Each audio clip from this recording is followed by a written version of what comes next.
Sarah Mitchell's fingers trembled against the kitchen counter as lightning split the darkness outside. The storm had been brewing all day, matching the unease that had been gnawing at her insides for weeks. Something was wrong in her house, something beyond the obvious. The way Mark's eyes darted away when she spoke to him, the hushed phone calls that ended abruptly when she entered a room, the metallic taste of fear that lingered in her mouth whenever she watched him interact with their 9-year-old son Ethan. The power flickered once, twice, then died completely. Sarah cursed under her breath, fumbling through the junk drawer for the flashlight she knew was buried somewhere beneath takeout menus and broken crayons. The beam cut through the darkness, revealing their kitchen in stark relief.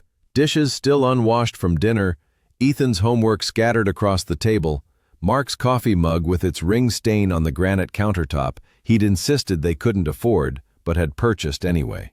"Sarah?" Mark's voice drifted from upstairs, followed by the creak of floorboards. "Everything okay down there?" "Power's out," she called back, forcing normalcy into her voice. "I'm looking for candles." The silence stretched longer than it should have. When Mark finally responded, his tone carried something she couldn't identify. "Check the emergency supplies in the attic. I think there's a whole box up there." Sarah paused, flashlight beam frozen on the cellar door. Mark never suggested she go into the attic. In 12 years of marriage, he'd always insisted it was too dangerous, too cramped, too full of spiderwebs and potential hazards. He handled all storage needs himself, climbing up there with the methodical efficiency of someone who knew exactly what he was looking for and where to find it. But tonight, with rain hammering their roof and wind howling through the gaps in their old house's siding, he was suggesting she venture into his domain. The suggestion felt like a test, or perhaps a trap. Sarah climbed the narrow stairs to the second floor, each step punctuated by thunder that seemed to shake the house's foundation. Ethan's door was closed, and she could hear the faint sound of his handheld gaming device, the battery-powered one Mark had bought him for emergencies exactly like this. Her son was safe, occupied, unaware that his mother was about to step into a space that suddenly felt forbidden. The attic access was a square opening in the hallway ceiling, usually sealed by a piece of plywood that required a stepladder to reach. Sarah dragged the ladder from the linen closet, its metal legs scraping against hardwood with a sound like fingernails on glass. The noise made her wince, but Mark's voice from their bedroom remained steady as he talked to someone on what must have been his cell phone. "No, not until Tuesday," he was saying as Sarah positioned the ladder. "The timing has to be perfect. She can't know anything until we're ready to move." Sarah's blood turned to ice water. She, ready to move? Her hands gripped the ladder's sides so tightly her knuckles went white. Mark was talking about her, planning something that required her ignorance, her compliance, her absence from whatever decision was being made about their family's future. The plywood cover lifted easier than expected, revealing a rectangle of darkness that smelled like insulation and old wood.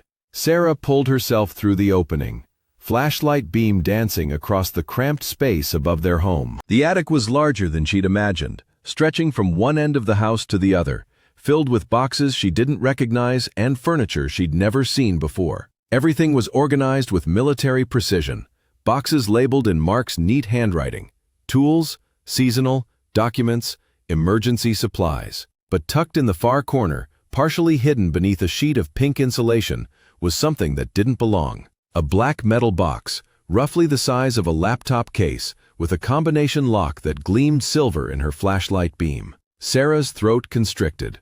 Mark was still talking downstairs, his voice a low murmur punctuated by occasional responses to whoever was on the other end of his conversation. She could make out fragments. Passport ready. Cash transfer. The boy, Ethan. They were discussing her son like he was cargo to be managed, a complication in whatever scheme Mark was orchestrating. Sarah crawled across the attic floor, splinters from rough plywood catching on her pajama pants. The black box was heavier than it looked, dense with whatever secrets Mark had been hiding above their heads for months or possibly years. The combination lock had 4 digits, and Sarah's mind raced through possibilities. Their anniversary? Ethan's birthday? Mark's social security number? Footsteps on the stairs below made her freeze. Mark's voice grew closer as he climbed toward the second floor, still engaged in his mysterious conversation. "I don't care what it costs," he was saying. "Everything has to be clean. No traces, no connections back to the old life." Old life. As if their 12 years together, their son, their home, their shared history, was something to be discarded like outdated clothing. Sarah clutched the black box against her chest and crawled quickly back toward the attic opening. She needed to get downstairs before Mark realized what she'd found. Needed time to process whatever was inside this container that he'd hidden so carefully above their family's sleeping heads. "Sarah?" Mark's voice came from directly below the attic access. "Did you find those candles?" "Still looking," she called down, lowering the box through the opening as quietly as possible. "There's a lot of stuff up here." "Don't worry about it. I found some battery-powered lanterns in the basement. Come on down." Sarah replaced the plywood cover and climbed down the ladder, the black box tucked under her arm like a tumor she was trying to conceal. Mark appeared at the end of the hallway, holding 2 LED lanterns that cast harsh white light across his face. In the artificial illumination, his features looked different, sharper, more calculating, like a stranger wearing her husband's skin. "What's that?" Mark asked, his eyes fixing on the box with laser intensity. Sarah's heart hammered against her ribs. "Just some old photo albums. Thought I might look through them while the power's out." Mark's smile didn't reach his eyes. "Those can wait. Let's get some light downstairs and make sure Ethan's not scared." But as Sarah followed her husband down the stairs, she noticed the way his shoulders tensed, the careful distance he maintained from her, the frequent glances back to make sure she was following rather than fleeing. Whatever was in the black box, Mark knew she'd found it, and whatever his plans were for their family, Sarah had just accelerated the timeline. In the kitchen, Mark busied himself with setting up the lanterns, while Sarah slipped the box into the pantry behind bags of flour and canned goods. Her hands shook as she arranged the items to hide her discovery, adrenaline making her movements sharp and unpredictable. "You seem nervous," Mark observed, leaning against the counter with studied casualness. "Everything all right?" "Just the storm," Sarah replied, forcing herself to meet his gaze. "You know how I get during bad weather."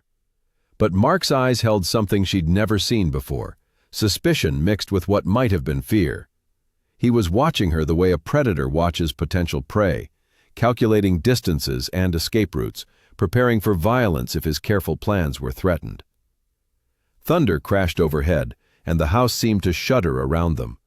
In the harsh LED light, Sarah saw her kitchen, their kitchen, with new clarity. This wasn't her home anymore. It was a stage set, a carefully constructed lie designed to keep her compliant while Mark orchestrated whatever betrayal he'd been planning in secret. "I should check on Ethan," Sarah said, backing toward the stairs. "I already did," Mark replied quickly. "He's fine, asleep with his headphones on." The lie was smooth, practiced, delivered with the confidence of someone who'd been deceiving her for far longer than she'd suspected. Sarah nodded and climbed the stairs, feeling Mark's eyes on her back like targeting lasers, knowing that whatever came next would determine whether she and Ethan survived the storm that was brewing inside their own home. Sarah waited until Mark's breathing steadied into the rhythm of sleep before sliding from their bed. The storm had passed, leaving behind the kind of suffocating silence that made every sound seem amplified. The hardwood floor creaked under her bare feet as she crept toward the bedroom door. Each step a potential betrayal that might wake the stranger lying in her husband's place. Mark stirred, mumbling something unintelligible before rolling onto his side.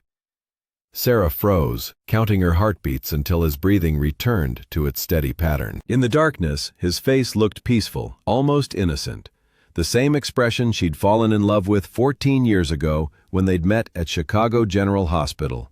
He'd been a pharmaceutical sales representative then, charming doctors and nurses with equal skill, making everyone feel like they were the most important person in his world.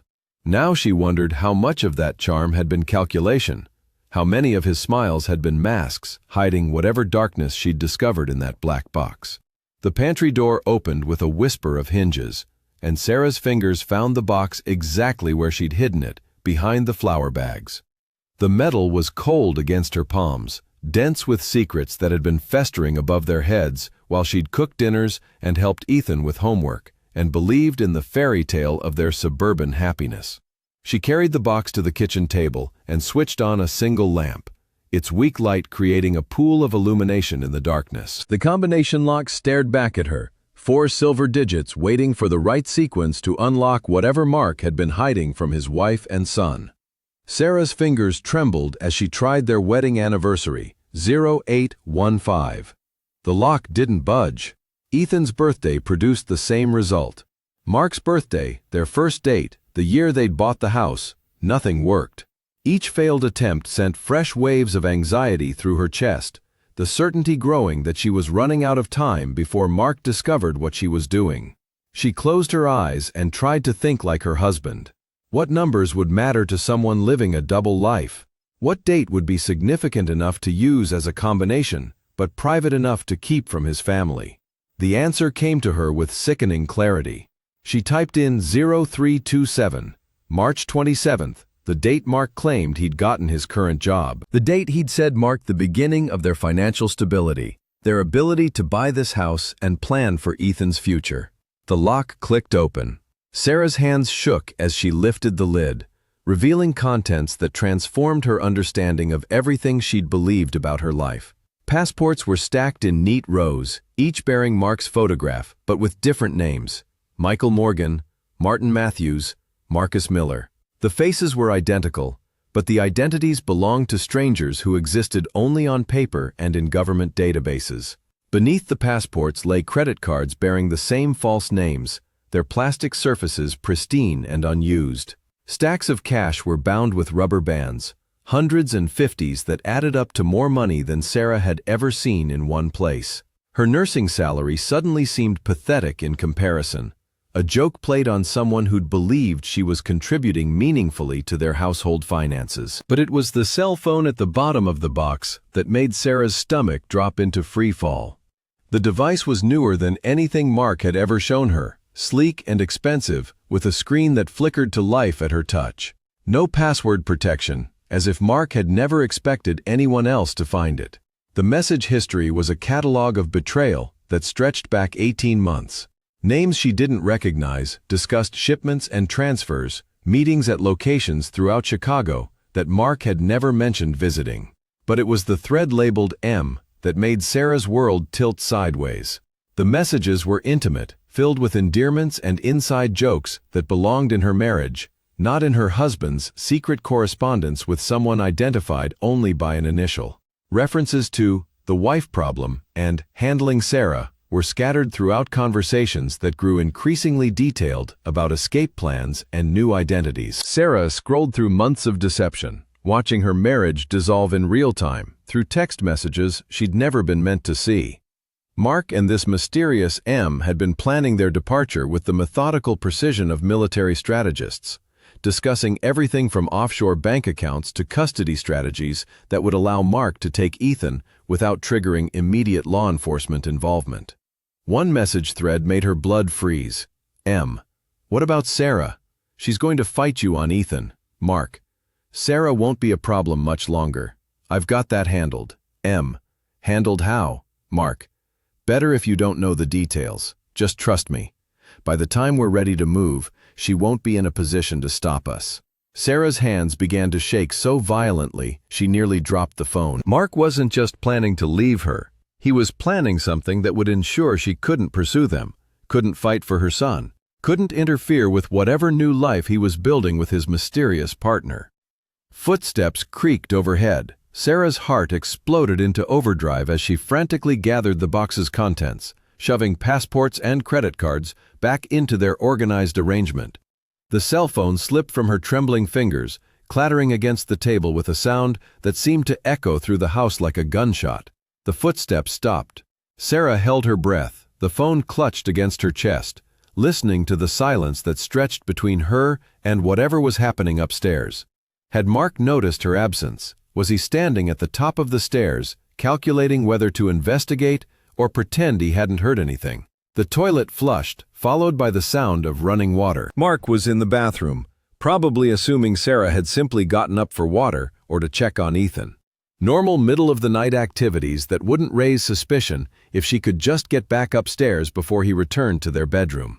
Sarah closed the box and slipped it back behind the flour bags, her movements frantic but careful. She grabbed a glass from the cabinet and filled it with water, creating evidence of her supposed reason for being downstairs. The cold liquid sloshed against her lips as she forced herself to take several sips, playing the role of a thirsty wife rather than a woman who'd just discovered her husband was planning her destruction. The bathroom door opened as Sarah reached the top of the stairs. "Couldn't sleep?" Mark asked, his voice casual but his eyes sharp in the darkness. "Thirsty," Sarah replied, holding up the water glass as evidence. "Storm kept me awake." Mark nodded, but his gaze lingered on her face for several seconds too long, as if searching for signs of deception. Sarah forced herself to maintain eye contact, to project the innocence of someone who'd simply gotten up for water, rather than someone who'd just uncovered evidence of his criminal activities and planned betrayal. They walked back to their bedroom together, Mark's hand resting on the small of Sarah's back, in a gesture that had once felt protective, but now seemed possessive, controlling. He was herding her back to bed, ensuring she returned to her designated place in his carefully orchestrated deception. Sarah slipped under the covers and closed her eyes, listening to Mark settle beside her, with movements that seemed more deliberate than sleepy. She could feel him watching her in the darkness, monitoring her breathing, waiting to see if she would truly return to sleep, or if her discovery had changed the fundamental dynamic between them. After what felt like hours, Mark's breathing finally deepened into genuine sleep. But Sarah lay rigid beside him, her mind racing through everything she'd learned. Her husband was a criminal with multiple identities and substantial hidden assets. He was involved with someone who helped him plan elaborate deceptions. Most terrifyingly, he was preparing to take Ethan away from her permanently, and he'd made vague but menacing references to handling her in ways that suggested she might not survive his departure. The man sleeping beside her wasn't her husband anymore, if he ever had been. He was a stranger who'd been playing a role for 12 years, perfecting his performance while planning an exit strategy that would destroy everything she'd built her life around. Sarah stared at the ceiling and began to plan her own strategy. If Mark thought she was going to be a passive victim in whatever scheme he was orchestrating, he was about to discover how wrong he could be. Sarah called in sick to the hospital the next morning, claiming a migraine that wasn't entirely fictional. Her head throbbed with the weight of secrets she'd uncovered, and every glance at Mark across their breakfast table felt like looking at a bomb that might explode without warning. He moved through their morning routine with practiced normalcy, kissing her goodbye, ruffling Ethan's hair, grabbing his travel mug of coffee, but Sarah noticed details that had previously escaped her attention. The way Mark's eyes swept their kitchen before leaving, as if cataloging items and their locations. The deliberate casualness with which he mentioned his schedule for the day, providing alibis before anyone asked for them. Most unsettling, the way he hugged Ethan goodbye, holding their son just a moment too long while whispering something Sarah couldn't hear. "What did Daddy say to you?" Sarah asked after Mark's car disappeared down their suburban street. Ethan shrugged with 9-year-old indifference. "Just that he loves me and wants me to be good for you today." The words sounded innocent enough, but something in Mark's delivery had made Ethan's forehead crease with confusion. Sarah filed the interaction away as another piece of evidence that her husband was preparing for something that would fundamentally alter their family dynamic. After dropping Ethan at school, Sarah drove to the Chicago Public Library downtown, paying for parking with cash, and choosing a computer terminal in the back corner where she could work without being observed. She'd considered using her home computer, but Mark's technical skills had always exceeded hers, and she couldn't risk leaving digital footprints he might discover.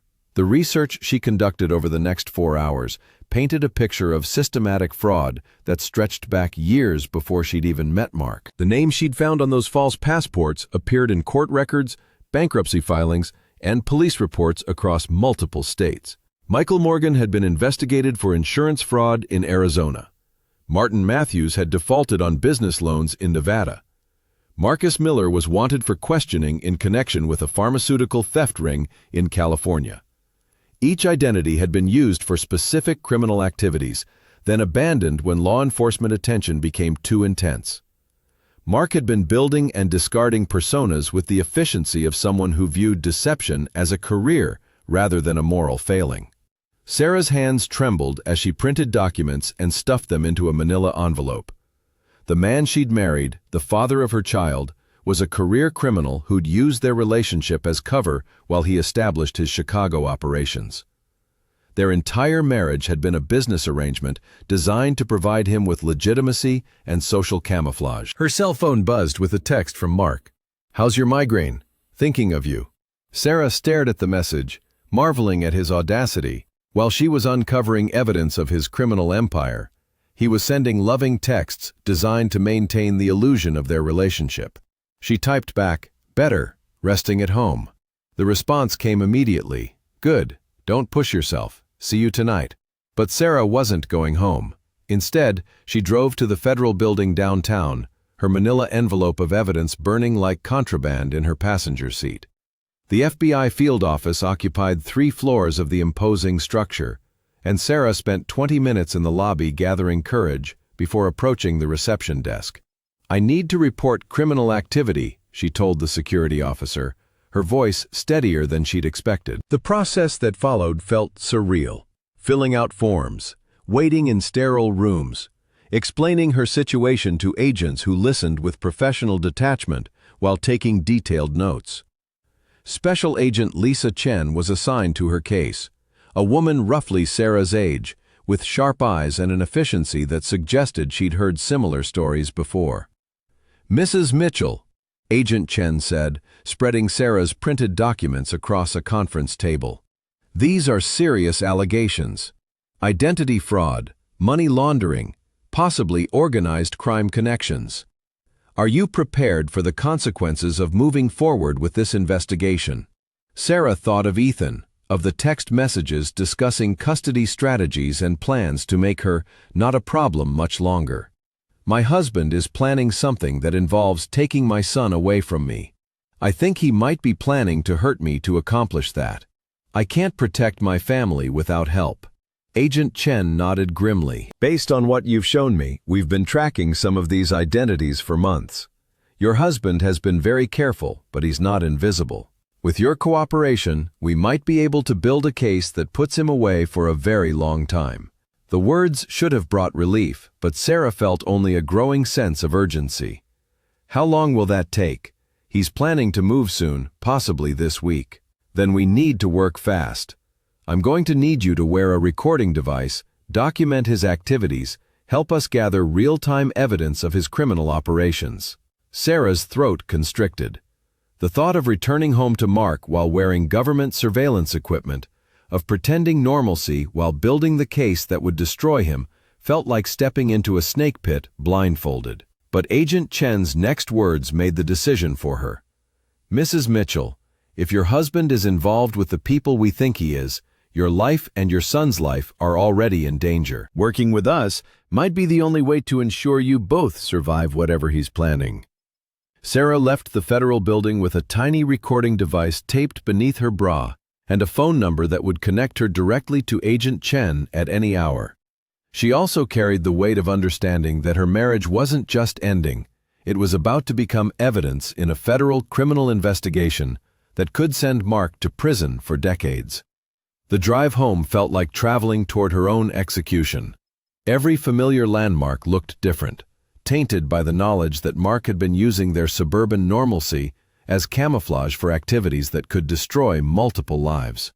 Their house, when it came into view, looked like a movie set rather than a home, a carefully constructed facade hiding whatever darkness Mark had been nurturing in secret. Sarah parked in their driveway and sat for several minutes, gathering courage for the performance that would begin the moment she walked through their front door. She was no longer Mark's wife. She was an undercover agent working to expose a criminal who happened to sleep beside her every night. Her phone buzzed with another text from Mark. * home early tonight. Maybe we can order pizza and watch a movie with Ethan. The suggestion of family time felt like mockery, but Sarah typed back. * sounds perfect. Love you. The lies came easier now that she understood the true nature of their relationship. If Mark could spend 12 years deceiving her, she could certainly manage a few days of returning the favor. Sarah walked into her house and began preparing for war.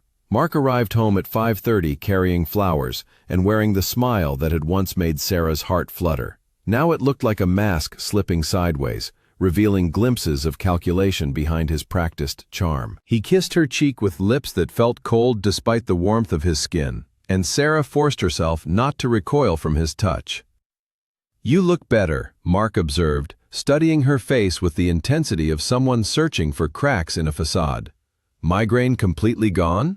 "Much better," Sarah replied, accepting the bouquet of roses that probably cost more than most people spent on groceries. "These are beautiful. What's the occasion?" "No occasion. Just wanted to do something nice for my beautiful wife." The endearment felt like acid in her ears. Sarah arranged the flowers in a vase while Mark disappeared upstairs to change clothes, his footsteps directly overhead as he moved through their bedroom. She wondered if he was checking for signs that she'd discovered his secrets, looking for evidence that their careful domestic balance had shifted. The recording device beneath her bra felt like it was burning against her skin. Agent Chin had explained that it would capture conversations clearly as long as Sarah stayed within 10 feet of Mark. But wearing government surveillance equipment while preparing dinner for the man she was investigating created a surreal disconnect between her internal panic and external normalcy. "Daddy!" Ethan's voice echoed through the house as he burst through the front door, backpack sliding off his shoulder. "You're home early." Mark's face transformed as he came downstairs to greet their son. For a moment, Sarah saw genuine emotion break through his careful control. Love.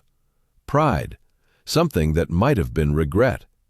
Whatever criminal activities Mark was involved in, his affection for Ethan seemed real, which made his plans to take their son and disappear even more terrifying.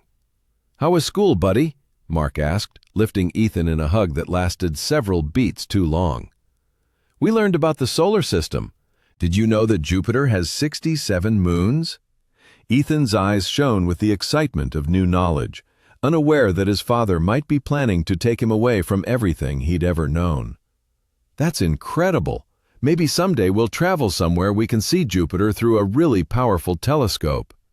Sarah's blood chilled. Was Mark already planting seeds for their departure, preparing Ethan for the possibility of travel to distant places? During dinner, Sarah watched her husband and son interact with new understanding. Mark asked detailed questions about Ethan's teachers, his friends, his favorite activities. Information that could be used to ease a child's transition to a new life in a new location. When Ethan mentioned his best friend Jake's upcoming birthday party, Mark's expression flickered with something that might have been sadness. "That sounds fun," Mark said carefully. "When is Jake's party?" "Saturday. Mom already said I could go." Mark glanced at Sarah, and she caught something desperate in his eyes. "Of course you can go, buddy. We want you to have fun with your friends." But Sarah heard the subtext, "while you still can." After dinner, Mark suggested they watch a movie together, something they hadn't done as a family in months. He chose one of Ethan's favorites, an animated adventure about a boy who discovers his father isn't who he pretended to be. Sarah wondered if the selection was coincidental, or if Mark was unconsciously working through his own guilt about the deceptions that were about to shatter their family. Halfway through the movie, Mark's phone rang. He glanced at the screen, and Sarah saw his jaw tighten with tension. "I need to take this," Mark said, rising from the couch. "Work emergency." He walked into the kitchen, but his voice carried back to the living room, despite his attempt at privacy. Sarah strained to hear while pretending to focus on the movie, the recording device capturing every word for future analysis. "No, not yet," Mark was saying. "I told you, everything has to be perfect. One mistake and we lose everything." A pause, then. "Sarah doesn't suspect anything. She's been distracted with work and Ethan's school issues.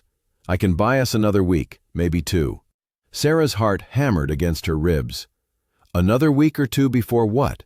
Before they disappeared with Ethan? Before whatever Mark had planned to make her not a problem came to fruition? "The documentation will be ready by Friday," Mark continued. "New identities, clean papers, everything we discussed. After that, it's just a matter of timing." Ethan shifted against Sarah's side, his attention focused on the movie while his parents' marriage disintegrated in the next room. Sarah smoothed his hair and forced herself to breathe normally, projecting calm while her world exploded around her. Mark returned to the living room with his phone tucked away and his smile restored, but Sarah noticed the way his hands trembled slightly as he settled back onto the couch. Whatever conversation he'd just had, it had rattled him more than he wanted to admit. "Everything okay at work?" Sarah asked, her voice casual despite the adrenaline coursing through her system. "Just a client with unrealistic expectations," Mark replied. "Nothing I can't handle."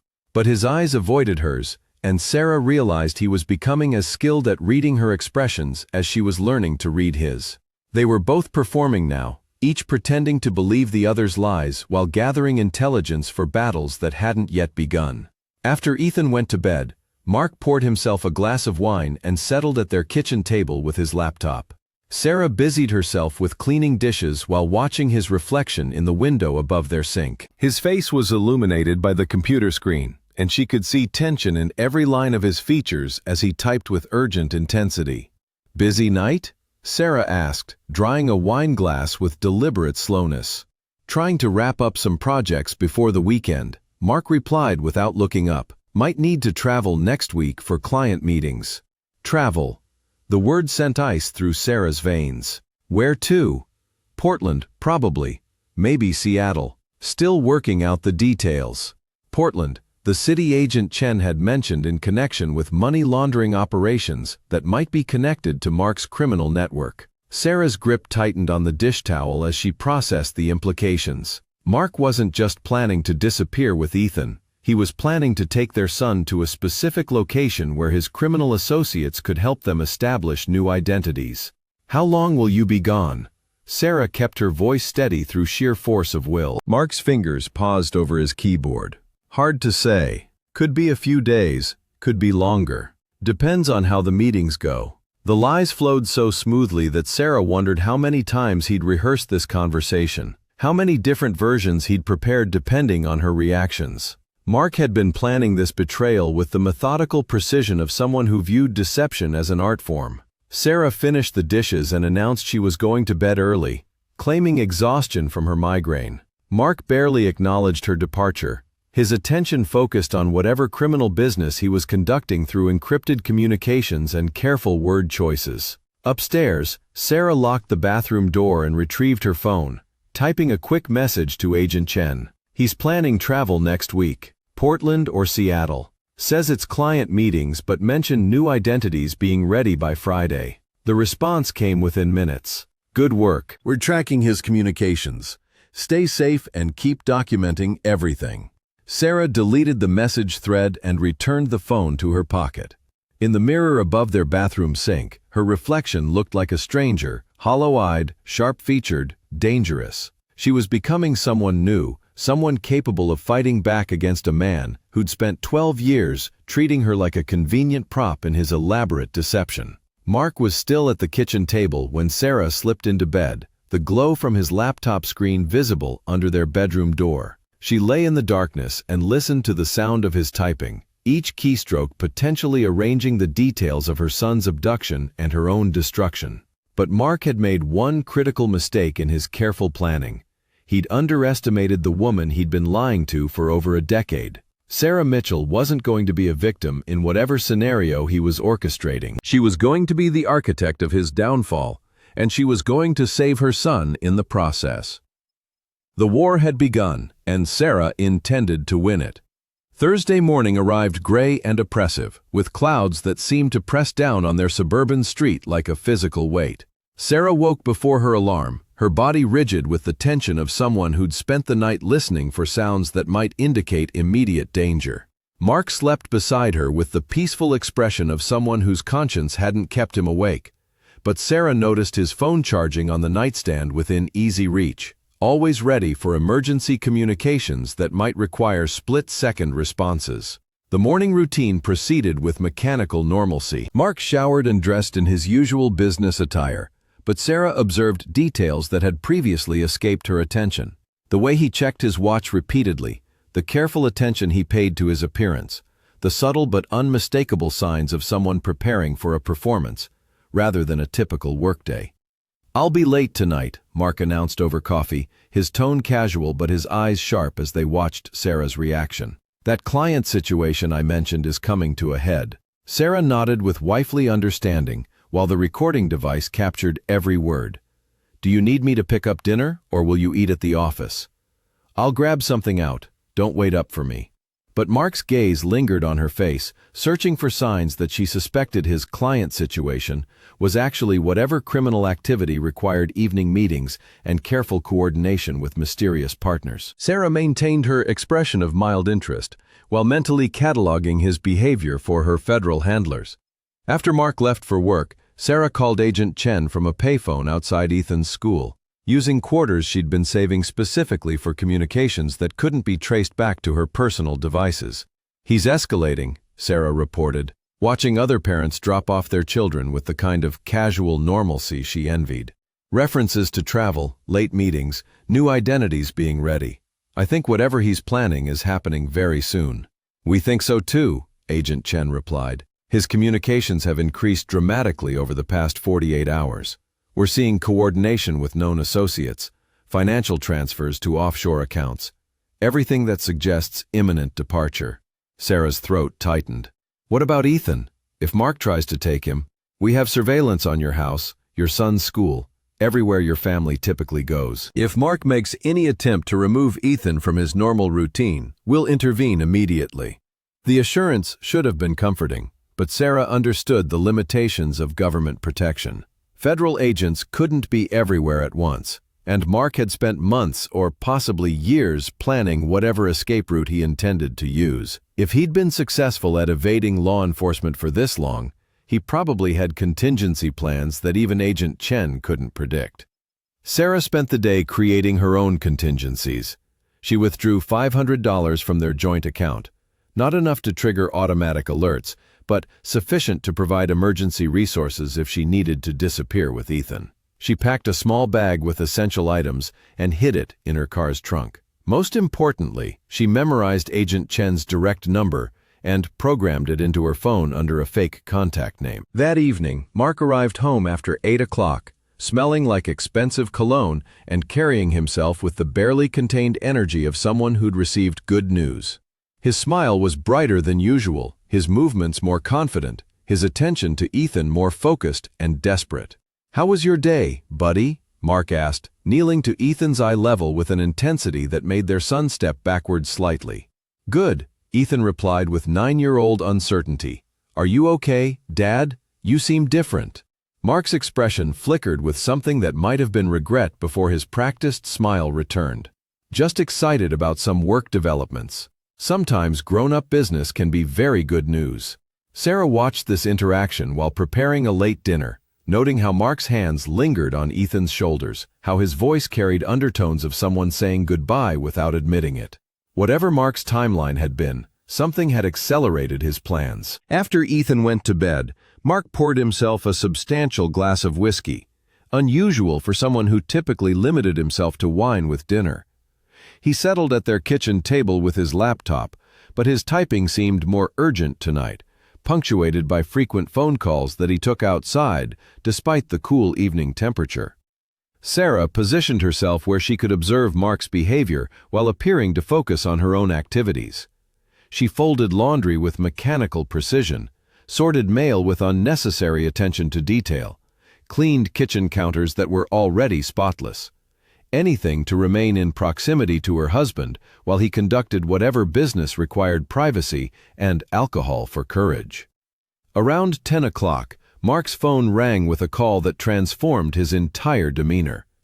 Sarah watched his shoulders straighten, his expression sharpen with focus. His voice dropped to the urgent whisper of someone receiving critical information. "Tomorrow," Mark said, pacing toward the window that overlooked their backyard. "Are you certain everything's ready?" A pause, then, "No, I can make it work. Sarah won't be a problem. I've got that handled. Just make sure the documentation is perfect." Sarah's blood turned to ice water. Tomorrow. Whatever Mark had been planning, whatever escape route he'd been preparing, whatever method he intended to use to make her not a problem, It was happening in less than 24 hours. Mark ended the call and stood at the window for several minutes, his reflection ghost-like in the glass as he stared out at the darkness. When he finally turned back to the kitchen, his expression had transformed into something Sarah had never seen before. Cold calculation mixed with what might have been genuine sadness. "Sarah," Mark said, his voice carrying forced casualness, "I need to tell you something." Sarah's heart exploded into overdrive, but she forced herself to continue folding Ethan's t-shirts with steady hands. "What is it?" "I've been offered an opportunity, a consulting position that could change everything for our family, but it would require relocating, possibly permanently." The lies came so smoothly that Sarah marveled at his skill while terror flooded her nervous system. Mark was beginning the conversation that would lead to whatever he'd planned for her elimination from his and Ethan's lives. "Relocating where?" Sarah asked, her voice remarkably steady given the circumstances. "West Coast, Portland, specifically. It's a pharmaceutical consulting firm that's willing to pay significantly more than I'm making here." "That sounds wonderful," Sarah replied, still folding laundry while her mind raced through possibilities. "When would we need to move?" Mark's hesitation lasted 3 heartbeats too long. "That's the thing. They want me to start immediately, as in this weekend." Sarah looked up from Ethan's clothing, meeting Mark's gaze with what she hoped appeared to be surprised confusion rather than the terror that was clawing through her chest. "This weekend? That's awfully sudden. I know it seems fast, but opportunities like this don't wait. The salary alone would pay off our mortgage and fund Ethan's college education. What about my job, Ethan's school, all our friends and family here? We'd figure it out as we go. Sometimes life requires taking risks for the greater good." But Mark's eyes held something that contradicted his optimistic words, a hardness that suggested he'd already decided how those details would be figured out, and Sarah's preferences weren't part of the equation. "I'd need time to think about this," Sarah said carefully. "Moving across the country is a huge decision." "Of course, but not too much time. They need an answer by tomorrow afternoon." Tomorrow afternoon. The timeline was accelerating beyond anything Sarah had anticipated. Mark wasn't just planning to leave with Ethan, he was creating a scenario where Sarah would appear to have agreed to the relocation, providing cover for whatever method he intended to use to ensure she didn't survive the transition. Sarah excused herself to use the bathroom, where she quickly typed a message to Agent Chen. "He says we're moving to Portland this weekend. Creating story about job opportunity that requires immediate relocation.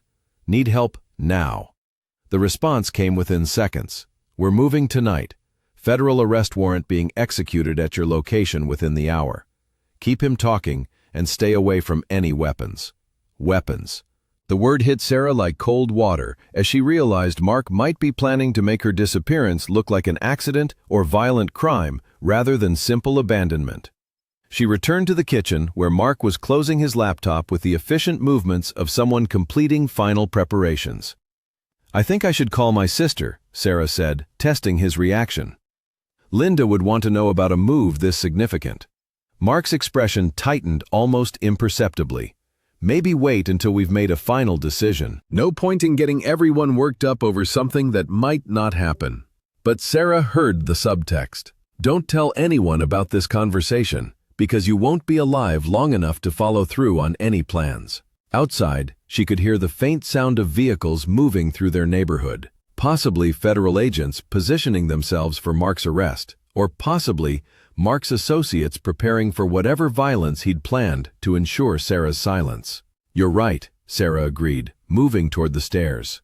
"I think I'll go to bed and sleep on it. Maybe things will be clearer in the morning." "Sarah," Mark called as she reached the doorway. When she turned back, his expression carried something she'd never seen before. Genuine regret mixed with unmistakable menace. "I want you to know that everything I've done has been for our family's future." The words sounded like both an apology and a threat. Sarah nodded with false understanding and climbed the stairs, knowing that federal agents were positioning themselves outside while her husband finalized plans that would have ended her life if she hadn't discovered his secrets in time. The war was about to end, but Sarah wasn't certain who would be left standing when the smoke cleared. Sarah lay in bed, listening to Mark move through their house below, his footsteps deliberate and methodical as he completed whatever final preparations his plan required. The luminous numbers on their alarm clock showed 11:47 p.m., and she wondered how much longer she would need to maintain the pretense of sleep, while federal agents positioned themselves around their suburban home. The recording device beneath her bra had captured everything. Mark's references to immediate relocation, his timeline for eliminating her as a problem, his coordination with criminal associates who'd been helping him establish new identities. Agent Chen now had real-time evidence of his intent to abduct Ethan and commit whatever violence was necessary to ensure Sarah couldn't interfere. At 11:53, Sarah heard Mark's phone ring with the specific ringtone he'd assigned to his most important contacts. His voice drifted up from the kitchen, urgent but controlled, as he confirmed final details with whoever was coordinating his escape. "She bought the Portland story completely," Mark was saying. "Thinks it's a legitimate job opportunity. Won't suspect anything until it's too late." A pause, then, "No, she won't be coming with us. I told you, that problem gets handled tonight, before we take the boy." Sarah's blood turned to Arctic water. Tonight. Mark was planning to kill her tonight, before taking Ethan and disappearing into whatever criminal network he'd been building for years. Her son was sleeping innocently down the hall, unaware that his father was preparing to murder his mother and kidnap him within the next few hours. But Mark had made one fatal miscalculation. He'd assumed Sarah was as naive and trusting as she'd been pretending to be. He had no idea that federal agents were already surrounding their house, that his conversations were being recorded, that his carefully planned escape route was about to become a trap. At exactly midnight, Sarah heard the first sounds of movement outside. Car doors closing with deliberate quiet, footsteps on pavement, the subtle sounds of law enforcement professionals taking positions around a target location. Mark must have heard them too, because his phone conversation ended abruptly, followed by the sound of rapid movement through their house. Sarah slipped from bed and crept to their bedroom window, peering through the curtains at their front yard. Black vehicles had appeared at both ends of their street, and figures in tactical gear were moving through shadows with military precision. Whatever Mark had been planning for tonight, it was about to be interrupted by federal agents who'd been tracking his activities for months. Downstairs, Mark's voice carried a note of panic as he made urgent phone calls. "Something's wrong. There are cars outside, people moving around the house. I think we've been compromised." Sarah's throat constricted with fear for Ethan, who was sleeping in a bedroom that might soon become a war zone. She grabbed her robe and moved quietly down the hallway, checking on their son who remained peacefully unconscious despite the activity surrounding their home. The sound of splintering wood echoed through the house as federal agents breached their front door. "FBI, search warning." Mark's voice exploded from the kitchen. "Sarah, get down here now." But Sarah was already moving toward Ethan's room, her maternal instincts overriding everything else as armed agents flooded through their house. She needed to protect her son from whatever violence was about to erupt between Mark and the law enforcement officers who'd come to arrest him. Ethan woke to the sound of shouting and heavy footsteps, his eyes wide with terror as Sarah gathered him into her arms. "Mommy, what's happening? Why are there people in our house?" "It's okay, baby," Sarah whispered, carrying him toward their bedroom, where she could lock the door and wait for the situation to resolve. "The police are here, but we're safe." But Mark's voice cut through the chaos with desperate fury. "Where is my family? I want to see my wife and son." Agent Chen's voice responded with professional authority. "Mr. Mitchell, you're under arrest for identity fraud, money laundering, and conspiracy to commit kidnapping. You have the right to remain silent." "This is a mistake," Mark shouted, and Sarah could hear the sound of a struggle as he apparently resisted arrest. "My wife doesn't know anything. She's innocent." The irony was staggering.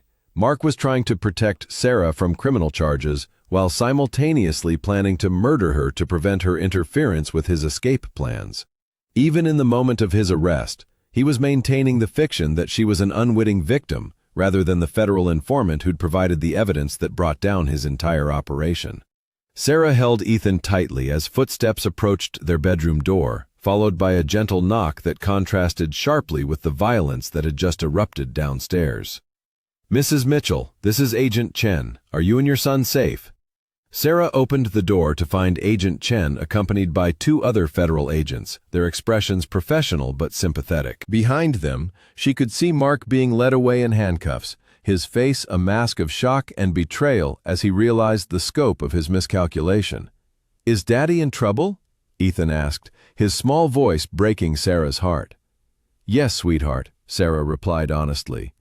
"Daddy made some very bad choices, and now he has to face the consequences." Mark stopped struggling when he saw Sarah and Ethan in the hallway, his expression transforming from anger to something that might have been genuine remorse. "Sarah, I never wanted it to end this way. I was trying to build something better for us." The words carried no weight after everything Sarah had discovered about his true intentions. "You were planning to kill me, Mark, tonight. You were going to murder me and take our son." Mark's face crumpled as he realized Sarah knew everything about the false identities, the criminal activities, the planned abduction, the violence he'd intended to use to eliminate her from the equation. His carefully constructed double life had collapsed in a matter of hours, destroyed by the woman he'd underestimated so completely. "I love you," Mark said, as the agents prepared to take him away. "Whatever else you believe, I want you to know that I love both of you."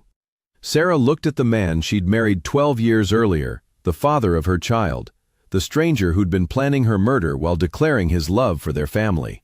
"Love doesn't plan to destroy the people it claims to protect, Mark. What you were doing wasn't love, it was control." As Mark was led away in handcuffs, Sarah felt something inside her chest finally relax after months of unconscious tension. The threat was over. Ethan was safe. The man who'd been planning to tear their family apart was now facing federal charges that would keep him in prison for decades.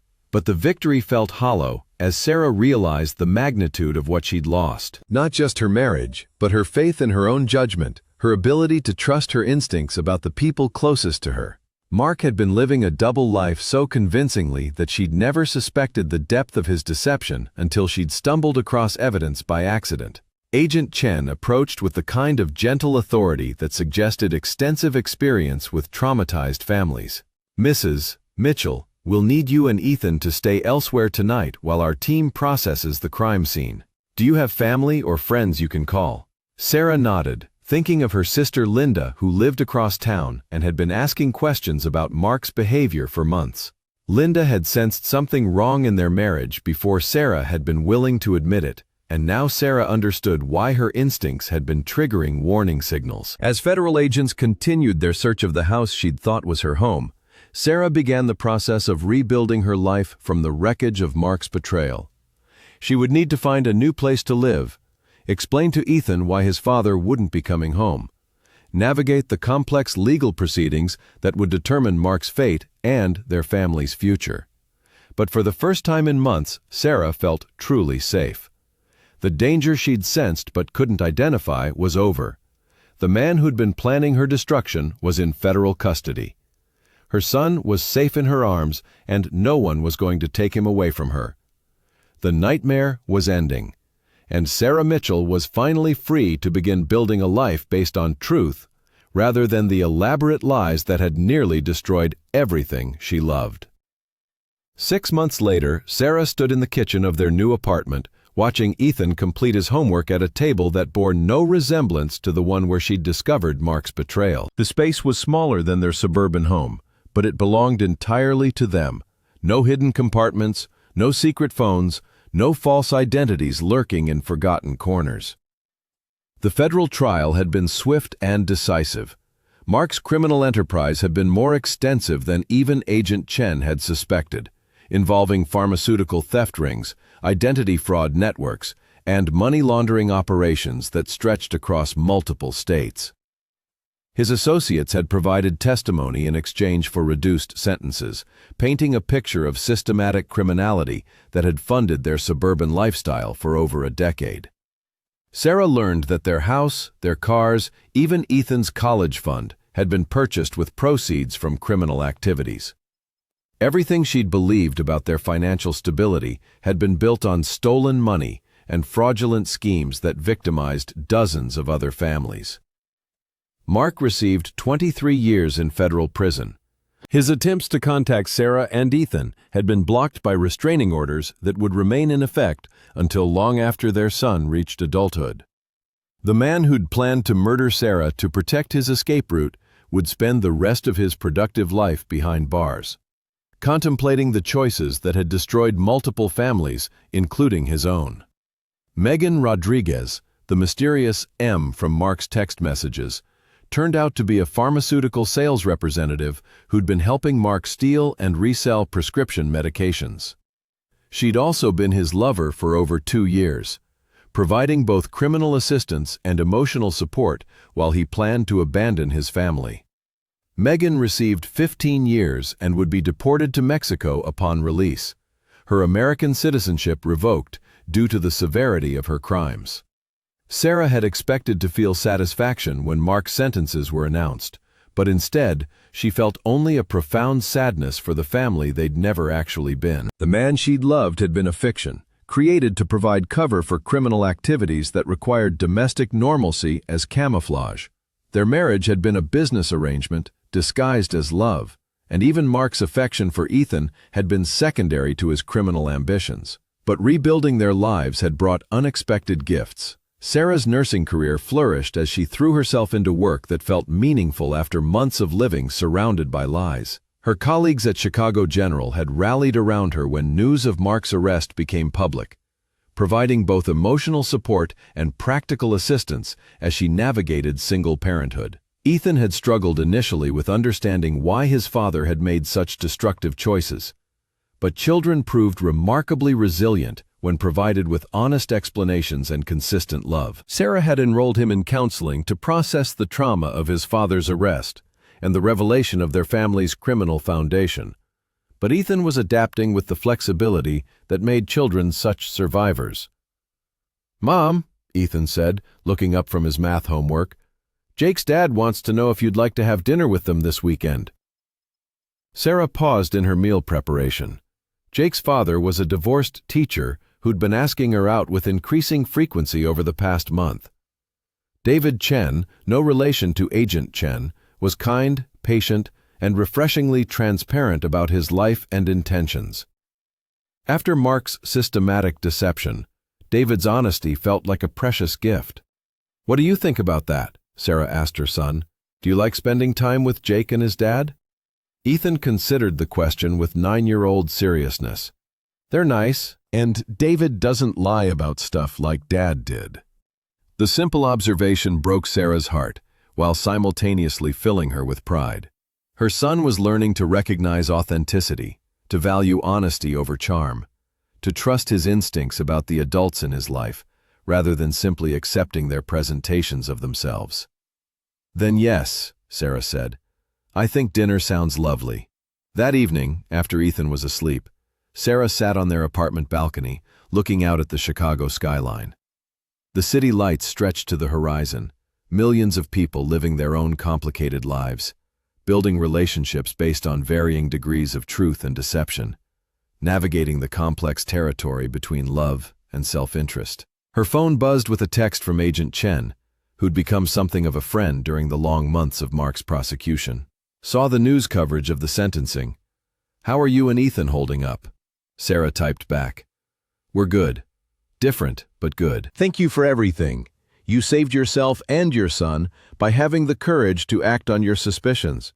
Not many people would have been that brave." But Sarah didn't feel brave. She felt like someone who'd survived a natural disaster through a combination of luck and stubbornness rather than any particular heroism. Mark's plan to murder her had been interrupted by coincidence. The storm that knocked out their power, her random decision to search the attic, the pure chance that led her to discover his hidden compartment. Still, she'd made the choice to investigate rather than ignore her suspicions. She'd chosen to contact law enforcement rather than confront Mark directly. She'd chosen to protect Ethan rather than preserve the illusion of their family's happiness. Those choices had saved their lives and brought a dangerous criminal to justice. Perhaps that was enough. Sarah's reflection was interrupted by the sound of laughter from the apartment next door, where a young couple was hosting friends for dinner. Their joy felt genuine, uncomplicated by the layers of deception that had characterized her own marriage. Sarah found herself hoping their happiness was real, that they would never experience the betrayal of discovering that someone they trusted was systematically destroying their life while pretending to love them. But she also understood that she was stronger now than she'd ever been before. The experience of surviving Mark's betrayal had taught her that she could trust her instincts, fight for her family, and rebuild her life from whatever wreckage others created. She was no longer the woman who'd accepted explanations that didn't quite make sense, who'd ignored warning signs because confronting them felt too dangerous. Sarah Mitchell had become someone who faced truth regardless of its cost, and that transformation felt like the most valuable thing she'd salvaged from the ruins of her marriage. Tomorrow would bring new challenges: single parenthood, financial independence, the gradual process of learning to trust again. But tonight, sitting on her balcony with her son safe in the next room and her dangerous husband locked away for decades, Sarah felt something she hadn't experienced in years: genuine peace. The nightmare was over. The truth had set them free. And whatever came next, Sarah and Ethan would face it together, armed with hard-won wisdom about the difference between love and manipulation, between family and criminal enterprise, between the lives people present to the world and the reality they hide in locked boxes above their families' heads. The story that had begun with discovering lies ended with embracing truth in all its painful complexity. And that, Sarah reflected, as Chicago's lights twinkled like stars around her, was the most powerful victory